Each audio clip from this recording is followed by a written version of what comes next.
మామిడికాయల కోత సమయం. ఇప్పటికే చాలా మంది తోటల్లో కోతలు చేపడుతున్నారు. అయితే మార్కెట్లో మంచి ధర పలకాలంటే పక్వానికి వచ్చిన తర్వాతే కాయలను కోయాల్సి ఉంటుంది.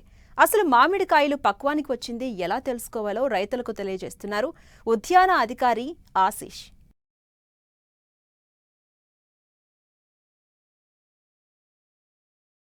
తెలుగు రాష్ట్రాల్లో మామిడి తోటలు అధిక విస్తీర్ణంలో సాగవుతున్నాయి.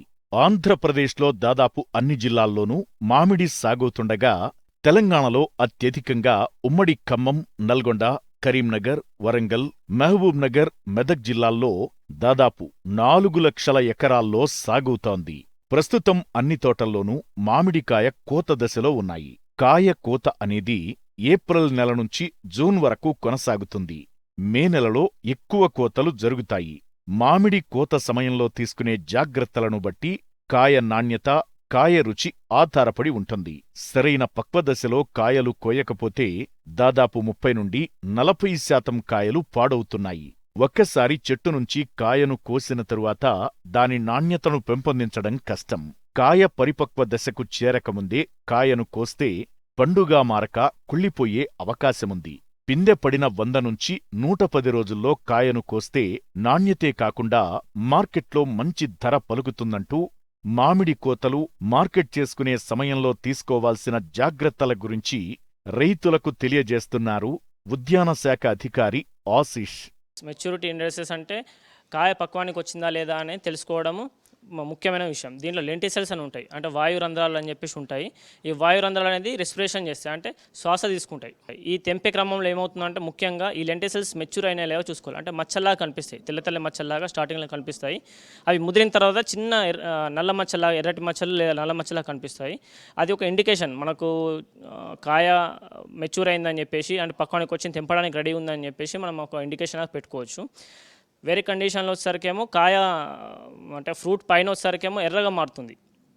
సో అదొక రకమైన ఇండికేషన్. సో ముఖ్యంగా ఈ లెంటిసెల్స్ అనేది చూసుకున్నట్టయితే రైతు హార్వెస్టింగ్ చేసుకోవచ్చు. ఈ హార్వెస్టింగ్ పద్ధతిలో ముఖ్యంగా ఏంటంటే ఆ తొడమే మొత్తం మనం తెంపుకోవాల్సి వస్తుంది. అంటే 10 నుంచి 15 అంగుళాలు 15 సెంటీమీటర్స్ ఉన్న ఏవైతే తొడమే ఉందో ఫ్రూట్ హార్వెస్ట్ చేసుకునేటప్పుడు ఆ తొడమేతో పాటు మనం తెంపుకోవాల్సి వస్తుంది. తెంపుకున్న తర్వాత కూల్ ప్లేస్లో ఆ తెంపిన వెంటనే మనం ఏం చేస్తామంటే బుట్టలలో వేసుకొని కూల్ ప్లేస్లో తీసుకొచ్చిన తర్వాత మన షార్ప్ టూల్స్ అంటాం మనం, అంటే సికేచర్స్, కత్తెరలు ఉంటాయి. ఆ కత్తెరలతో ఏం చేయాలంటే 1 సెంటీమీటర్ ఎబో మనం కట్ చేసి ఉల్టా అంటే రివర్స్లో మనం ఏదైనా బ్యాంబూ మ్యాట్ మీద కానీ పెట్టుకున్నట్టయితే దాంట్లోంచి సొన గారుతుంది. ఈ సొన వచ్చేసరికేమో 1-2 గంటల్లో సొన మొత్తం గారిపోతుంది. ఒకవేళ సొన గారలేదనుకోండి, ఆ సొన వచ్చేసరికేమో కాయ మీద పడి కాయ మచ్చలు వచ్చే అవకాశం ఉంటుంది. దీంతో ఫ్రూట్ హార్వెస్ట్ లాసెస్, అంటే మార్కెట్లో 20 రూపాయలు పోయే కాయ వచ్చేసరికి మనకి 5 రూపాయలు 6 రూపాయలు పోయే అవకాశం ఉంటుంది. సో దీంతో రైతు కూడా కొంతవరకు నష్టపోయే అవకాశం ఉంటుంది. సొన కారిన తర్వాత ఇమ్మీడియట్గా ప్రీ కూలింగ్ చేసుకోవాలి. ప్రీ కూలింగ్ అంటే 10 నుంచి 13 డిగ్రీల సెంటీగ్రేడ్లో ఈ కాయను ఒక 15 నిమిషాలు 20 నిమిషాలు పెట్టినట్టయితే సో కాయ అనేది హార్డ్గా అయిపోతుంది. దాని తర్వాత వాషింగ్ అయినట్టుంది, పైన ఉన్న మైక్రో ఆర్గానిజమ్స్ ఏవైతే ఉంటాయో అవన్నీ క్లీన్ అయిపోయి ఫ్రెష్గా ఉంటుంది, అంటే ఏం డ్యామేజ్ కాకుండా ఉంటుంది. సో ఈ ప్రీ కూలింగ్ అయిపోయిన తర్వాత వాషింగ్ ఎక్స్పోర్ట్ క్వాలిటీకి పంపించుకోవాలన్నప్పుడు అయితే వాషింగ్ చేసుకోవాల్సి వస్తుంది. Little bit of sodium hypochlorite అనేది మనం ఒక 100 to 150 ppm వాటర్లో కలుపుకున్న తర్వాత దాన్ని క్లీన్ చేసి ఆరబెట్టి మనం ఎక్స్పోర్ట్ క్వాలిటీ కూడా CFV బాక్సెస్లో మనం పెట్టుకొని పంపించుకునే అవకాశం ఉంటుంది. ముఖ్యంగా రైతులు మామిడి తోటలను పూత, పిందె, కోత సమయంలో మధ్య దళారులకు ఏకమొత్తంలో విక్రయిస్తుంటారు. దళారులు ధనార్జనే ధ్యేయంగా కోత సమయంలో ముఖ్యంగా మాగవేసినప్పుడు శాస్త్రీయ పద్ధతులు అవలంబించనందువల్ల వినియోగదారుల ఆరోగ్యంపై తీవ్ర ప్రభావం చూపుతోంది. సాధారణంగా స్థానిక మార్కెట్లకు కాయలను తరలించేటప్పుడు కాయల్లో చక్కెర శాతం 9 నుండి 11 డిగ్రీ బ్రిక్స్ కలిగి ఉండాలి. ఎగుమతి చేసేటప్పుడు 8 నుండి 9 డిగ్రీ బ్రిక్స్ కలిగి ఉండాలి. మామిడిని ఆశించే వివిధ శిలీంధ్రపు తెగుళ్లు కాయ కోసిన తరువాత కూడా వీటిని అంటిపెట్టుకుని ఉండి నష్టం చేసే అవకాశముంది.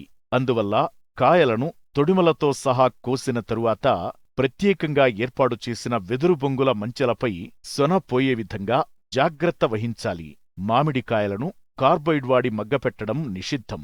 కాల్షియం కార్బైడ్ వాడటం వల్ల క్యాన్సర్, కాలేయ సంబంధిత వ్యాధులతో పాటు గర్భిణీలకు తీవ్ర అపాయం వాటిల్లుతుందని హెచ్చరిస్తున్నారు. దీనికి ప్రత్యామ్నాయంగా ఇథరిల్ గ్యాస్ ఛాంబర్లను వినియోగించుకుంటే మంచిది.